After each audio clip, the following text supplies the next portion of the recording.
Bienvenidos a una nueva emisión de Cuadernos de Bienvenidos a una nueva emisión de Cuadernos de Literatura, programa auspiciado por la librería y editorial El Corso Blanco, ediciones El Corso Blanco, trabajo que realizamos editando textos, imprimiendo libros, Ajá. publicando, compartiendo la literatura más íntima de nuestros autores con todo el público. Bienvenidos a este programa. Como es la costumbre, me visita mi compañero El Daniel compay Aguirre, segundo. compay segundo, compay en letras. Bienvenido. Gracias, Santi. Como siempre, un honor estar por acá Y salud, porque y bueno, y salud, como siempre. En este que programa debe no ser. falta el ¿cómo es? El El lubricante, dice. Uy, lubricante. voy a cortar eso porque pailas. Más bien el hidratante. No falta el hidratante en este programa, como siempre. Y bueno, como siempre, vamos a hablar un poco de libros, de autores. En los últimos programas hemos estado más que todo pendientes de autores latinoamericanos que no se conocen tanto, que no se han leído de a mucho. El anterior fue el de Manuel Zapata Olivella, que Gran programa. nos Gran encantó programa. hacerlo y espero que a ustedes Estamos también muy les haya felices encantado con las escucharlo también. repercusiones del público, sí, por Claro los que sí. comentarios. Gracias por todo el Como apoyo. siempre pueden comentar ahí lo que sea. Solo les falta dar en el botón de Patreon. Para eso es lo Sí, único que falta. No, sí, no es sí. lo más importante, pero si a ustedes les Exacto, no es gusta, lo bueno. más importante. Bueno, hoy les queremos traer uno de esos autores y una de esas obras que son como una joyita escondida. ¿Se ve bien ahí? Espero que sí. Una de esas joyitas escondidas de la América profunda, creo yo. Así es, Porque compay. esta es una obra, digo yo que en una línea muy clásica de la literatura latinoamericana. Y como se alcanzan a ver ahí, hoy vamos a hablarles de José de la Cuadra, pero principalmente les vamos a hablar es de su novela más conocida, que es Los Angonímas. Pero bueno, ya conocida es muy entre comillas, porque siempre ha sido una obra que se ha leído muy poco. Entonces queremos compartirles así como unos datos, unos claves pues, de lectura. Aquí en el programa igual no intentamos interpretar como tal la literatura, pero sí intentamos aproximarnos a ella y sacar algunas de sus claves pues. Y bueno, José de la Cuadra, este hombre murió muy joven, murió a los eh, 40 y algo de años, en este momento no estoy seguro, pero nació en el 1903 y falleció en el 1948. O sea, fíjense ahí el poco tiempo que este hombre vivió, ¿cierto? Y bueno, Los Angorimas fue publicado, como le pasa a muchos autores en esa época de principios del siglo XX, pues como si él quería que su obra tuviera alguna repercusión o que circulara un poco, tenían que irse para España. Aquí en Colombia muchos se tenían que ir a Bogotá o a España y pues en el caso de Latinoamérica, pues lo normal era que los escritores se fueran a España a publicar sus obras, porque allí estaban pues como las grandes editoriales, ¿cierto? Allí estaba como el fuerte, como el músculo fuerte de la edición. Y bueno, Los Angurimas, ustedes van a ver que es una obra muy peculiar porque se parece mucho a una obra que tenemos acá en nosotros, en nuestro caso en Colombia, que es Cien años de soledad. Ustedes van a ver muchas similitudes con Cien años de soledad. Santi ya va a hablar un poco más de eso. Pero lo interesante es que Los Angurimas fue antes, fue mucho antes que Cien años de soledad. Y bueno, nadie asegura que García Márquez haya leído a José de la Cuadra, nadie puede asegurarlo, pero es una posibilidad pues, que cabe ahí. Lo más seguro, sí. Y bueno, les hablo un poco, pues les resumo un poco más o menos, y aunque eso suene como a colegio, pero Los Angurimas habla principalmente de este pueblo montubio, este pueblo costeño que vive cerca de los litorales del Ecuador, que vive obviamente de frente al Océano Pacífico. Pero José de la Cuadra hace algo muy bello y es que no solo nos describe al Montubio como algo panorámico, ni lo observa como una cosa pues distante, como un antropólogo, como dicen algunas personas, sino que realmente José de la Cuadra va al alma de ese ser. Y en medio de ese pueblo Montubio hay una familia que destaca por encima de las otras, que es los Sangurimas, ¿cierto? Una familia que si ustedes ya leyeron la obra o si la van a leer, muy bueno si la leen y no la han conocido y la leen pues por nosotros, van a ver, es una familia que ha llevado años de crueldad, de ser como algo así como los latifundios de esa región y de llevar el terror al pueblo montubio, ¿cierto? Pero curiosamente siendo también como un eje, como un, ¿cómo decirlo así? Como un círculo en donde gira todo lo que está alrededor, ¿cierto? Y es lo que hace como posible todas esas costumbres que los montubios tienen. Ahora bien, esta novela se publicó cerca a otra novela muy conocida en el Ecuador, que es incluso creo que la novela más conocida. Yo personalmente no la he leído, pero es Huasipungo, no sé si te suene, No, no la he Santi. leído tampoco. Es una novela de Jorge Casa y habla más que todo sobre las injusticias que sufrieron los indígenas de parte de los grandes propietarios de las haciendas en el Perú, en la sierra más que todo.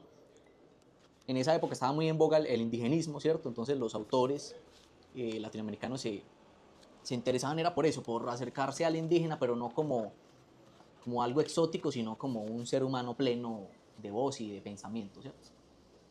Pero José de la Cuadra, que es nuestro autor de hoy, él no se acercó tanto al indígena, sino que se acercó más al campesino costeño, que es precisamente el pueblo montubio, ¿cierto?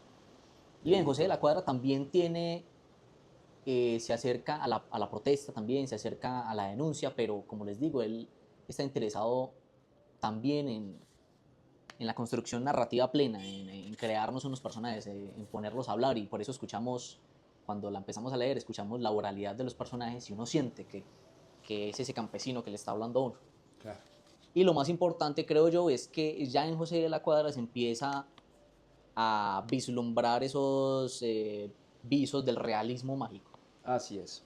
Ustedes empiezan, y voy a mencionarles algunas de las escenas que suceden acá en José de la Cuadra, y ustedes van a ver, eso ya empieza a oler a realismo mágico, ¿cierto? Les quisiera como leer incluso yo creo que voy a leer varios pedacitos para yo no hablar tanto, sino que la misma novela hable. Perfecto. Hay momentos en donde eh, Nicasio Sangurima, que es el abuelo, que es el patriarca de esta gran familia, está contando sus historias, ¿cierto? Y una de esas es cuando un compañero de él es hecho prisionero por un contrincante de la región también, por un enemigo que tiene Nicasio Sangurima. Y lo que hace Nicasio Sangurima es, como es un hombre que pertenece a las leyendas también, lo que hace es disparar al aire con su revólver y reza una oración, y ya con esa oración la bala toma una trayectoria perfecta que hace que caiga en el corazón del enemigo estando a muchos kilómetros de distancia. Le leo el pedacito porque es muy breve. No faltaba quien narrara de seguida otra historia del viejo Sangurima. Y empieza a hablar una voz anónima, no conocimos al que está narrando. Pero la que dice que hizo en Quevedo, en el pueblo de Quevedo, no la hizo humo, no la hizo borracho, ¿cierto? Bueno y sano estaba. ¿Cómo fue esa? Ñosangurima era liga del capitán Jaén, ¿se acuerdan? Y la montonera de Venancio Ramos tenía preso en un brusquero lejísimo a Jaén. Querían matarlo porque Jaén era de la rural y les metía a los montoneros la ley de fuga como a los comevaca. Recuerden que hablamos de la ley de fuga también con Manuel Zapata Olivella, que es cuando alguien se va distanciando pero tiene que ir mirando hacia atrás por si no le disparan cuando dicen que lo han liberado, ¿cierto? Bien hombre, Jaén, ¿no? Ajá. El viejo Sangurima supo y rezó la oración del justo juez. Ya verán cómo se les afloja a Jaén, dijo. Después sacó el revólver y disparó al aire. Se rió. Esta bala le ha llegado al corazón al pelado Ramos. Al otro día llegó a Quevedo el capitán Jaén, sano y salvo, ¿cierto? ¿Cómo te zafaste, Jaén? Ahí verán, pues, ni yo mismo sé. ¿Y qué es del pelado Venancio? Gusanera. Está muerto ya Venancio. Una bala que salió del monte lo mató. Ñosangurima, que es el protagonista de esta obra, preguntó: ¿dónde le pegó la bala? En la noble. Me creo que en el corazón habrá sido. Ñosangurima se golpeó la barriga de Gus. Todavía tengo buena puntería, carajo, dijo. De esta laya eran las historias que se referían en torno a la persona de Ñosangurima. José de la Cuadra, Santi, por ejemplo, la primera vez que leyó esta novela me dijo que el fuerte era la anécdota. Están los personajes reunidos tomando así como nosotros estamos, bueno, un poco más coloquialmente, pues, Más agreste. más agreste, más en el campo, y empezaban a narrarse historias. Y cuando uno lee esto, uno se acuerda, o por lo menos yo me acuerdo bastante de ese padre lejanísimo que es los cuentos de Canterbury, por ejemplo, o el de Cameron, de Boccaccio, en donde están los personajes alejados un poco de la sociedad y lo que hacen para pasar sus días o para soportar el terror del mundo, porque porque está la peste negra en Florencia, es contar su historia, ¿cierto? Y este es el caso de los Sangurimas también en la primera parte, porque ya les voy a contar qué pasa en las otras dos. En la primera parte es no tanto la narración que transcurre, no tanto una fábula o una trama que transcurre, sino que es un tiempo detenido por las historias que se cuentan los personajes. Entonces está esta que les conté, ¿cierto? Está donde Nicasio Sangurima hace un pacto con el diablo, por ejemplo, para obtener vacas, para obtener mujeres, para obtener tierra. Y Nicasio Sangurima se la juega el diablo. Con estas historias ya me pongo a pensar que de pronto el diablo no será un tremendo huevón, pues porque todo el mundo se la hace, ¿cierto? Todo el mundo le gana en algo. Y Nicasio Sangurima firma los papeles que le da al diablo a cambio de su alma, por supuesto, como es la tradición.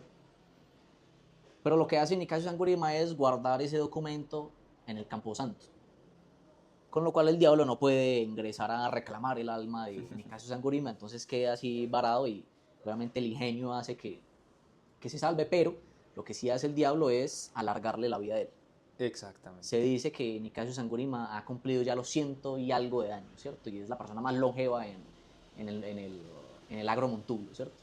Y ese es como el castigo, como bueno, listo, no puedo recuperar tu arma, pero te voy a hacer vivir y no te voy a dejar descansar. Otra de las historias también muy peculiares y muy cruentas, porque van a ver que Los Sangurimas es una novela bastante cruel, es cuando Nicasio Sangurima, estando más joven, mocetón, como dicen acá, se encuentra, vamos a buscarlo a ver si lo encuentro. Hay otra, por ejemplo, muy cruel, como les contaba, es una en donde se le aparece un muerto, se manifiesta una aparición, pero viene desde el fuego que hay en un palo de guadua, ¿cierto? Del fuego aparece una figura espectral y le habla al personaje y le dice, tengo una huaca escondida cerca, en plata goda, como dicen, pero para recuperarla tienes que tiene que hacer unas oraciones, tiene que hacer unos ritos, y la parte más difícil del rito es conseguir a un niño de 3 meses de nacido y sacrificarlo pues en donde está depositado el tesoro, ¿cierto?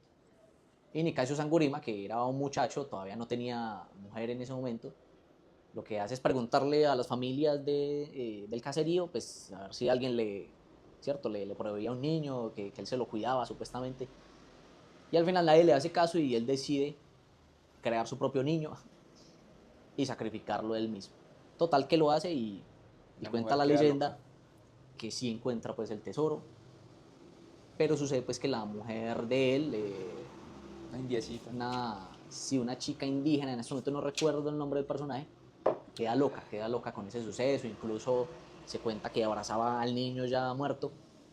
la Llorona. Y Nicasio Sangurima dice algo muy curioso, y es que cuando le preguntan sobre esa historia, como bueno, don Nicasio, esa historia sí es real, y él dice es que los montubios son muy parlanchines, son muy inventadores de historias, y eso no es del todo cierto. Y hay una constante en la primera parte, y es que la narración, la ficción que crean los mismos personajes se mueven en esas dos constantes. No es ni real, pero no es tampoco falso. Y en eso se va creando todo un engranaje ficcional. Incluso pienso yo que la historia o la anécdota o incluso el chisme es una construcción literaria que dota de sentido a los personajes, que configura una visión de mundo y que le da hondura al dramatismo pues, que están teniendo ahí los personajes pues, de esta novela. Les quería contar otra pequeña de esas anécdotas que como les dije se acerca a lo real maravilloso, y es cuando, estando en un velorio, los personajes se acuerdan de otra historia de Ultratumba, de Nicasio Sangurima también, y hablan de que un compadre de él, el compadre se llama Seferino, estando ya muerto en el ataúd por supuesto, llega Sangurima al entierro, al velorio, perdón, y le dice a los demás congregados que se salgan un momento. Sí, eso es buenísimo. Porque él quiere hablar con su compadre difunto. Y en efecto es así, los personajes están por allá abajo en un primer piso, supongo, y escuchan cómo Nicasio Sangurima habla con el difunto, y los dos se ríen y se empiezan a contar historias. Y hay un momento en donde sale, de abajo preguntamos, les leo un poquito, de abajo preguntamos, ¿qué pasa, señor Sangurima? Él se asomó a la ventana, tenía al lado al muerto, abrazado. El viejo nos decía, no sean flojos, suban nomás, ya voy a ponerlo en la caja otra vez a mi compadre. estábamos despidiéndonos, pero ya regresó a donde Dios lo ha colocado. Vengan para explicarles cómo es eso, hay para reírse. Y así sucede pues que el muerto vuelve a su tumba, se despide y ahí queda pues esa anécdota. Todo eso que les cuento queda muy bien resumido en este otro fragmento que les voy a leer, que se llama Leyendas, como ya les dije, de la primera parte. De Ñonicasio se referían cosas extravagantes y truculentas. En las cocinas de las casas montubias, a la hora del café vespertino, tras la merienda, contábanse acerca de él historias temerosas. Los madereros de los desmontes aledaños encontraban en los presuntos hechos del viejo Sangurima tema harto para sus charlas. Reunidos en torno a la fogata entre el tiempo que va de la hora de la comida a la hora de acostarse, o sea, la vida y las, ¿cómo se dice? Macro, ¿Qué cosa? las tribulaciones, ¿cómo es? Las aventuras Las aventuras, sí, digámoslo así. de Macrol el Gaviero. Las aventuras de Ñón y Casio dan para todo un día, ¿cierto?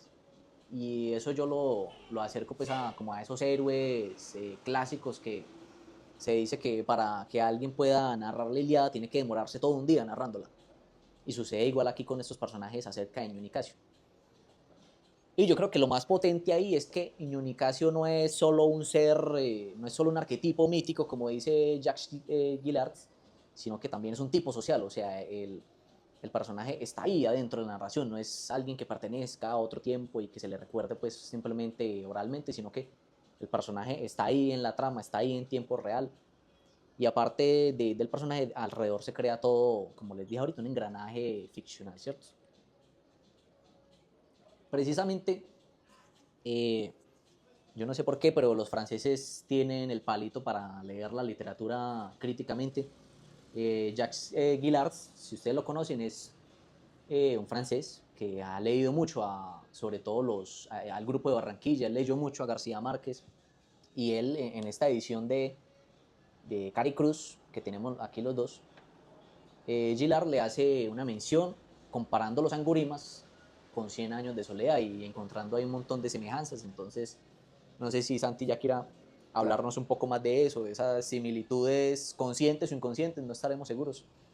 Claro. Entonces, escuchemos ahí un poco. Gracias, Dani. José de la Cuadra, escritor ecuatoriano, retomando, fue uno de los más influyentes y renovadores de la literatura de su país, ¿cierto? En el siglo XX.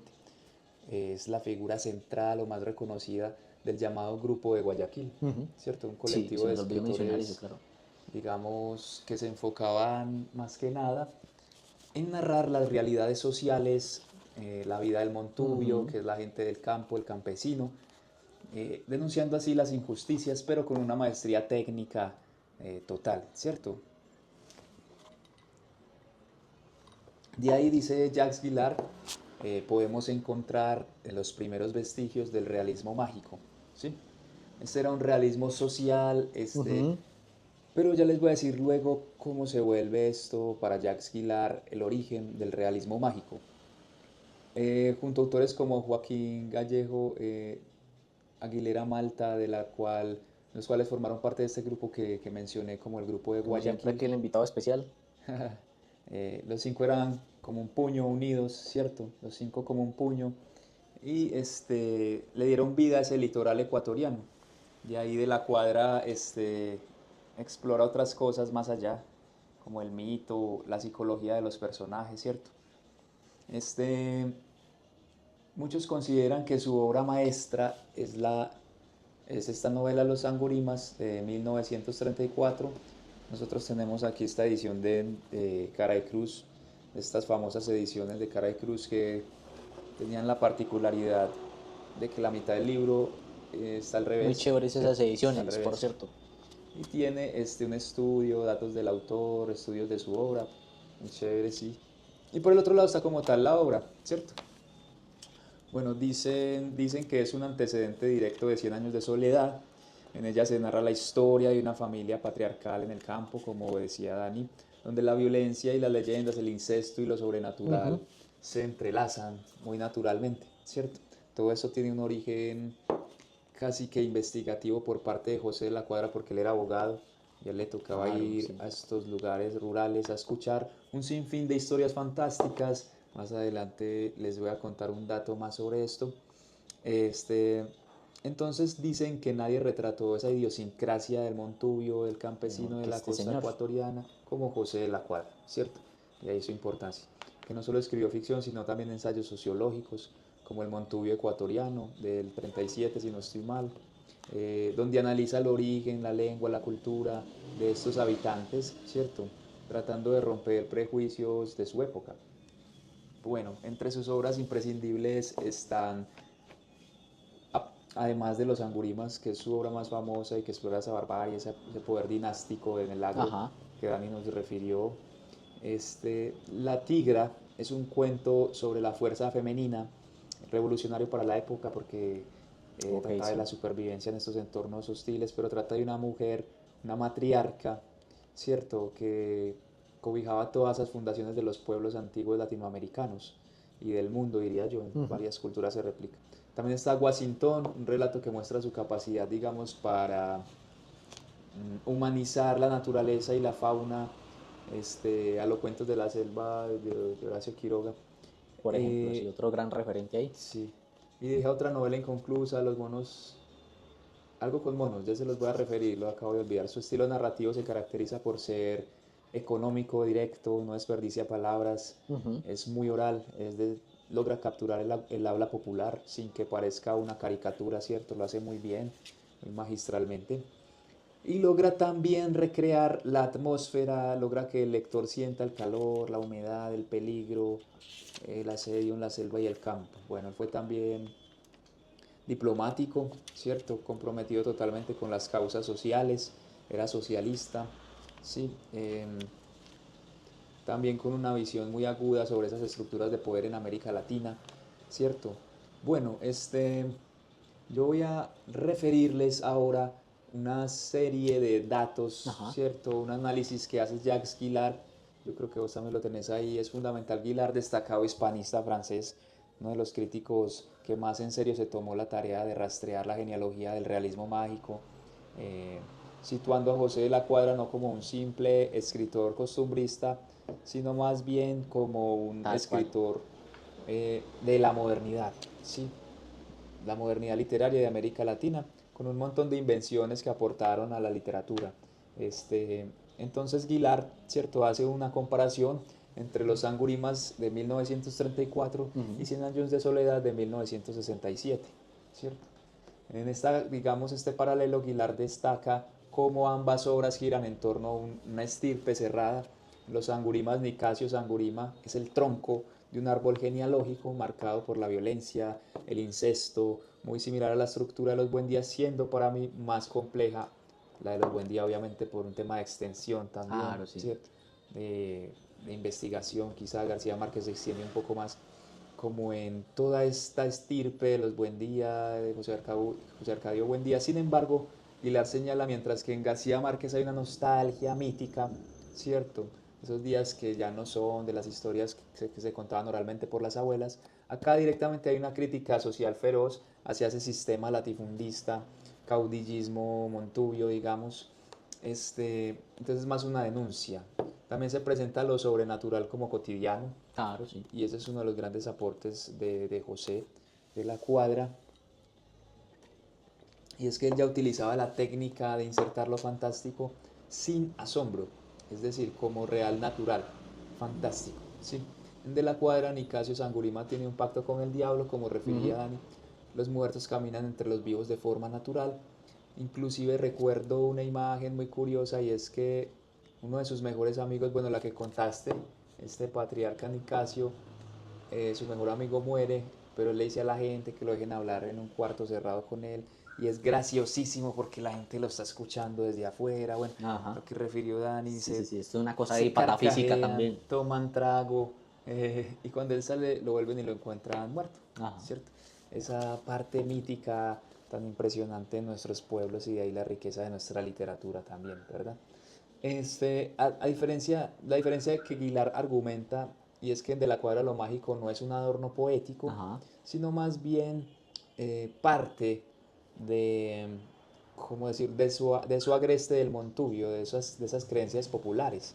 ¿Sí? Como los antioqueños tienen sus Y creencias esa, populares, sí, los claro, y esa costeños. creencia hace parte en cómo ellos ven el mundo, ¿cierto? Exacto.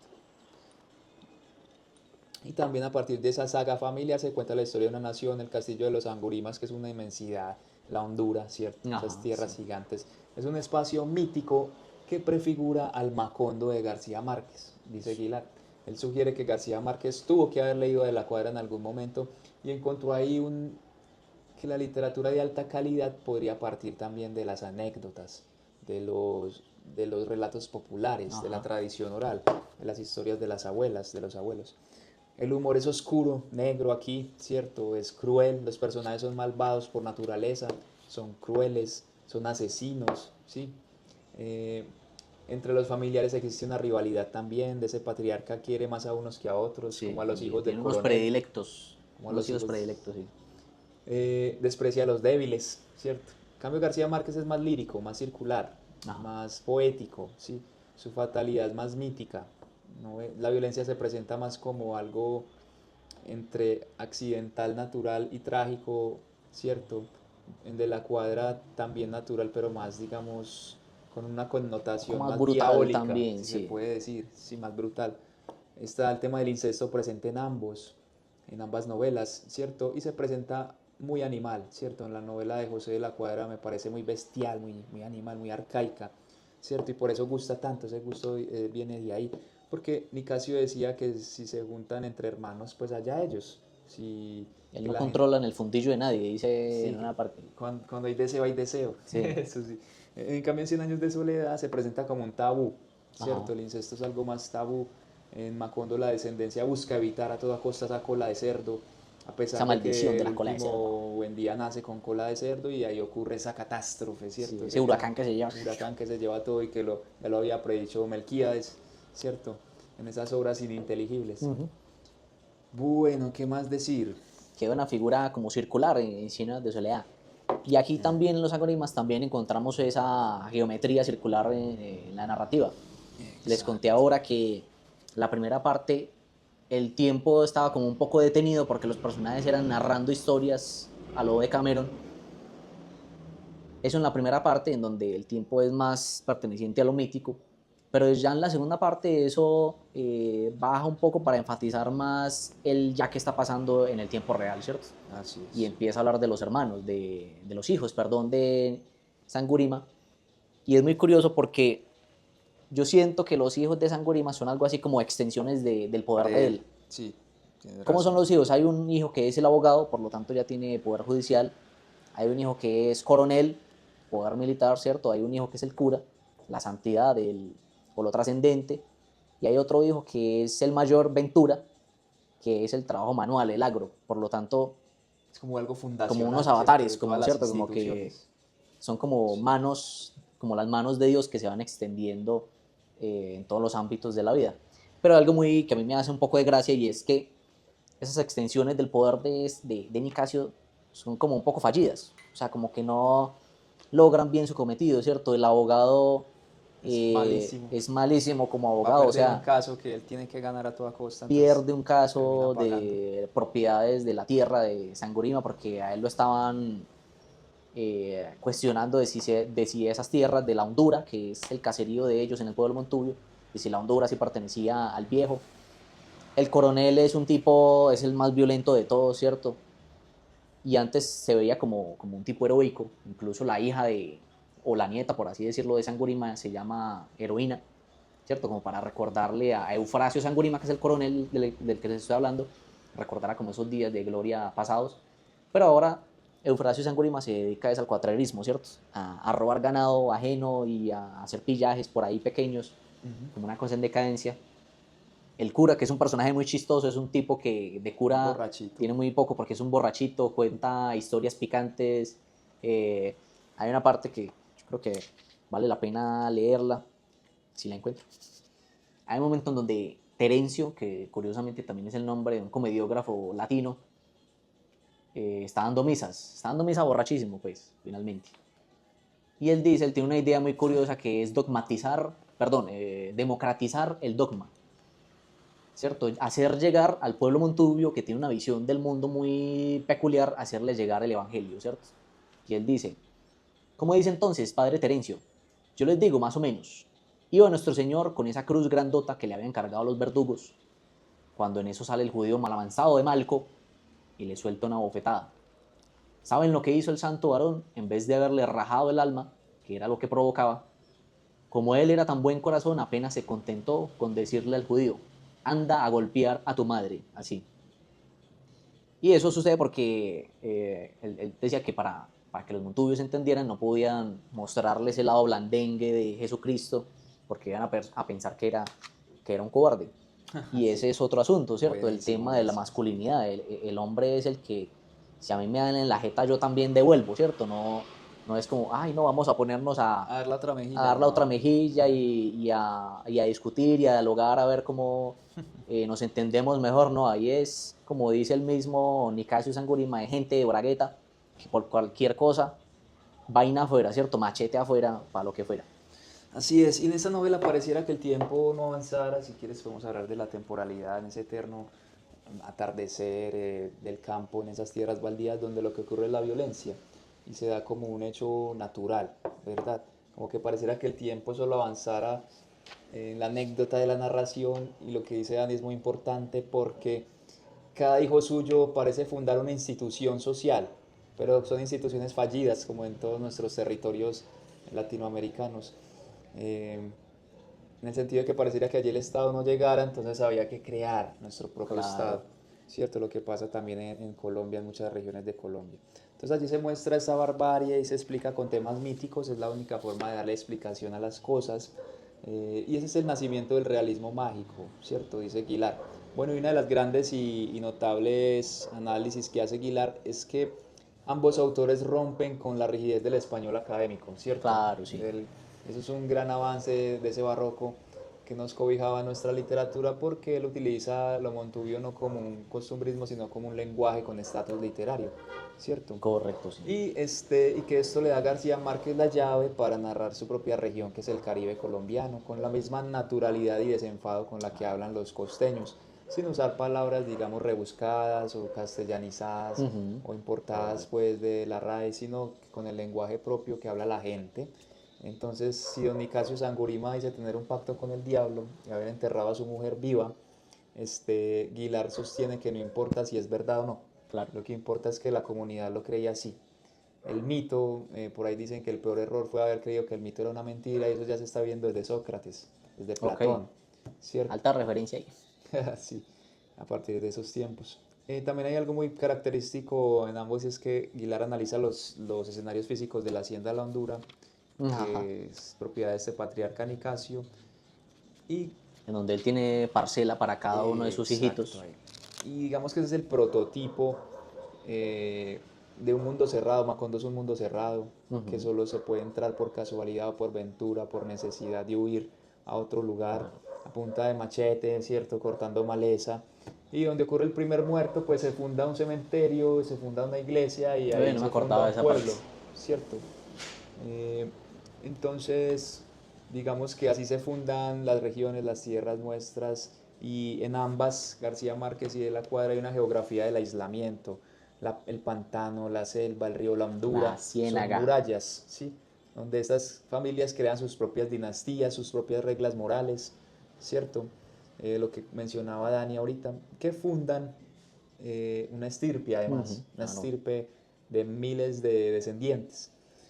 Y bueno, José de la Cuadra deja una producción literaria muy consolidada, digamos que era el mejor cuentista de Ecuador por su capacidad para capturar esa violencia, el erotismo salvaje, bestial, Erotismo sin tapujos también. sin tapujos, ¿cierto? La vida del Montubio. Por ejemplo, en La Tigra, que les mencioné antes, uno de sus relatos más famosos, hay una fuerza femenina inusual para la época y es de Francisca Miranda, una mujer que, Ujú. una matriarca total, una mujer que dicen que es indomable, utiliza su sexualidad para mantener el respeto en un mundo de hombres, ¿cierto? También es un arquetipo de nuestras Claro. literaturas esa, y rompe con el estereotipo de la mujer sumisa, pues que está bajo el celo de su hombre, su marido, ¿cierto? Entonces, La Tigra es otro relato muy recomendado de ella. Allí de la Cuadra explora ese mito de la mujer poder, de la matriarca, ¿cierto? Como en Cien años de soledad también ocurre, otros autores del boom latinoamericano, ¿cierto? Los monos enloquecidos, ya lo recordé, es una novela inconclusa, es una obra muy extraña, muy modernista, se me hizo muy similar a una obra de Mikhail Bulgakov, que habla de un perro que le instalan el cerebro de un humano. Ok. En este caso, un hombre intenta humanizar un grupo de monos con un experimento y termina antes en una regresión hacia la locura y hacia la bestialidad. Cierto, también hay mucho realismo social allí, horror psicológico, pero le mete también algo existencialista, ¿verdad? Explora esa delgada línea entre el ser humano y la bestia. Este, es considerada una de las primeras novelas experimentales de la región, esta de los monos enloquecidos. Se Eh, oye rara esa sí no la he leído sí, y todavía. allí la selva no es solamente el paisaje, sino que se vuelve un estado mental, Claro, se sí. vuelve algo psicológico. Está Washington, un caimán viejo y sabio que vive entre los ríos del litoral. Entonces es muy charro porque empiezan a narrar la historia de Sí. la supervivencia de ese caimán, de cómo lo quieren cazar a cada rato.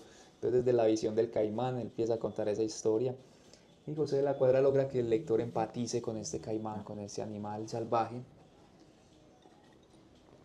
y narra su resistencia, su el paso del tiempo hasta su vejez. Bueno, también tiene un ensayo extenso llamado El Montubio Ecuatoriano, Ujú. donde estudia cómo nacen estos grandes latifundistas, cuáles son sus tradiciones. Todo eso lo logra hacer por su trabajo como abogado, porque él va a esas regiones, se mete allá. No es solamente que él por el papeleo lo lee, sino que él va y vive allá 3, 4 meses entre la gente, se queda a dormir con ellos. O Trabajo de sea campo, que ya es un definitivamente. trabajo de campo, sí, en su fuerte compromiso con las causas sociales, ¿verdad? No sé si quieras, Dani, agregar algo más.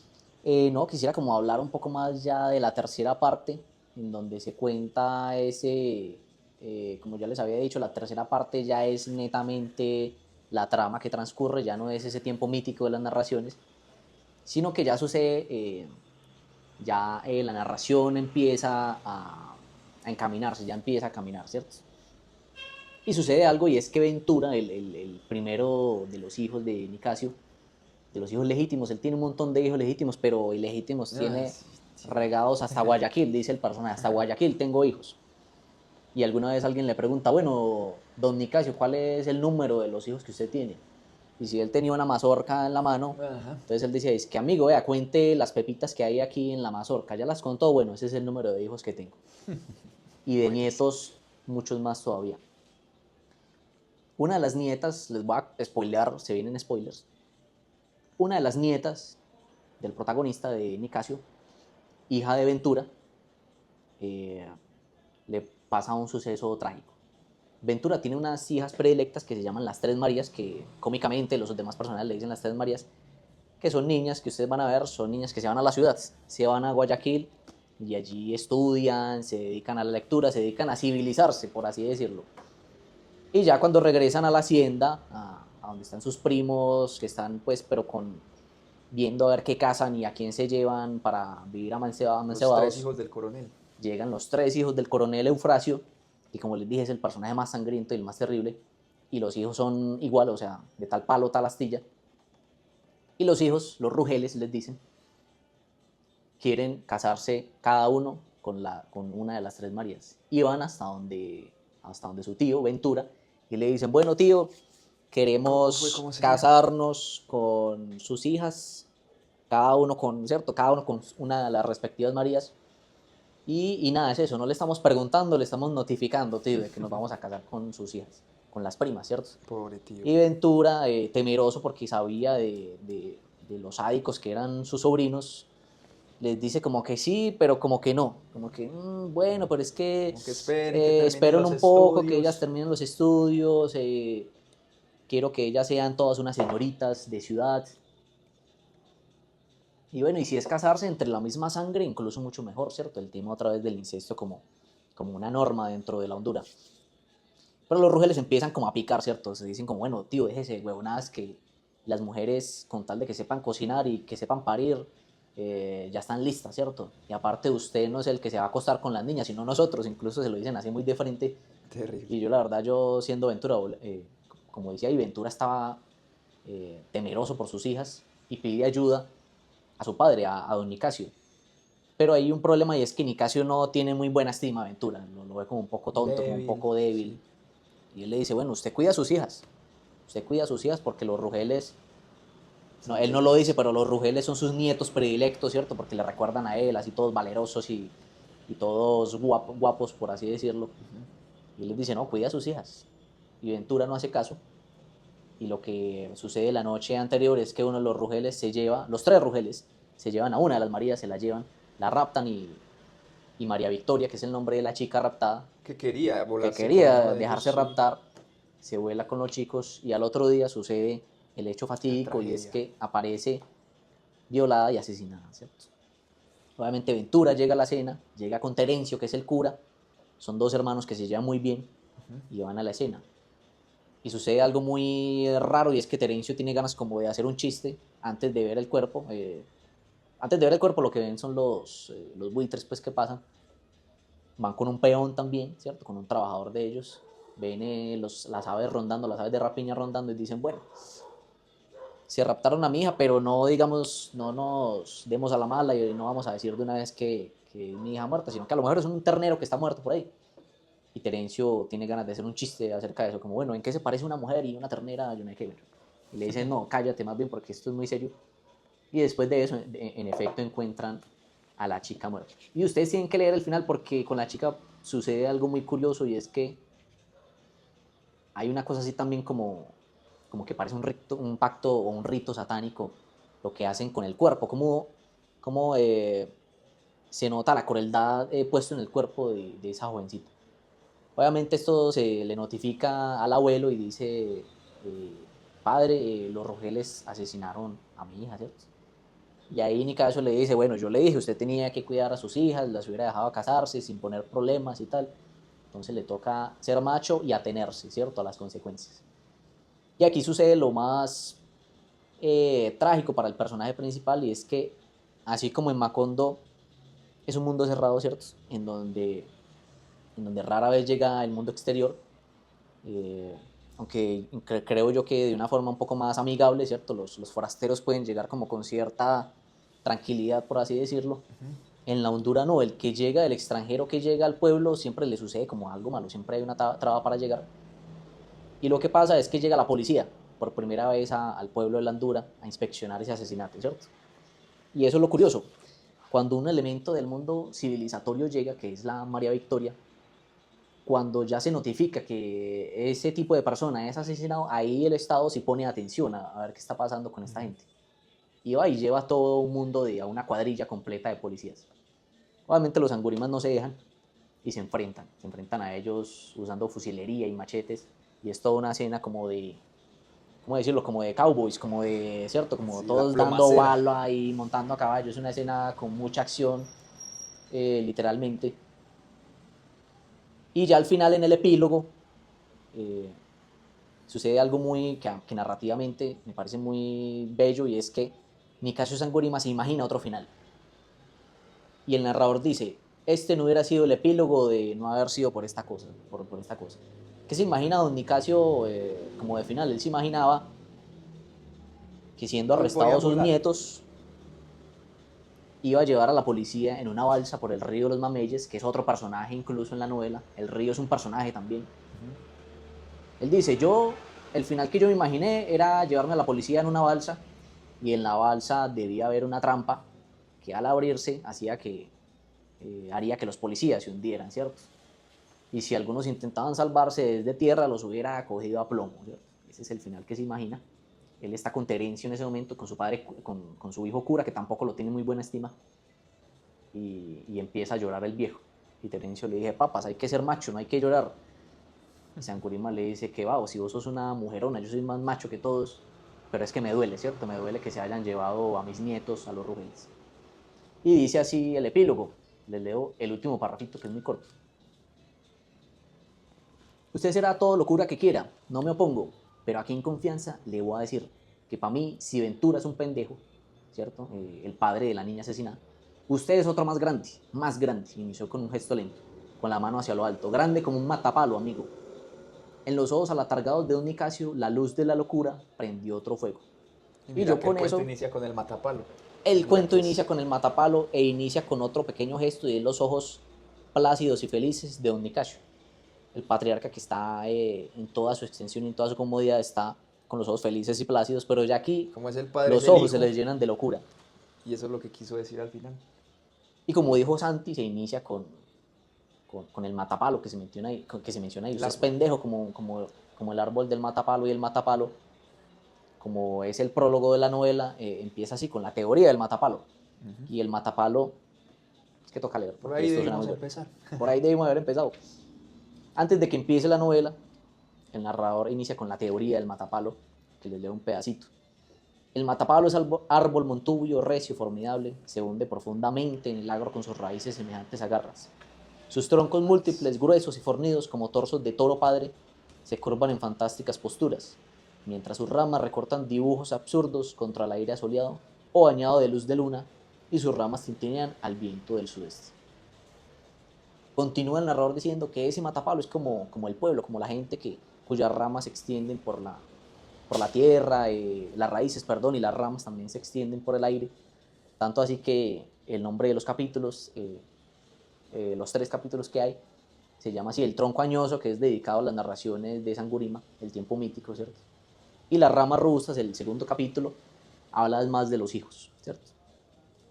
Bueno, ya, ¿qué más decir? Que hay que leer a José de la Cuadra, pues el que quiera leer todos esos precedentes del realismo mágico, el que Ese quiera, árbol es como el mangle, como el mangle, como el sí. manglar de acá de los litorales y las costas Ajá, caribeñas, correcto. que tiene esas raíces profundas que salen del agua. Sí, me hizo acordar de eso. Es correcto. Entonces, sí, no sé qué más quieras decir, Santi.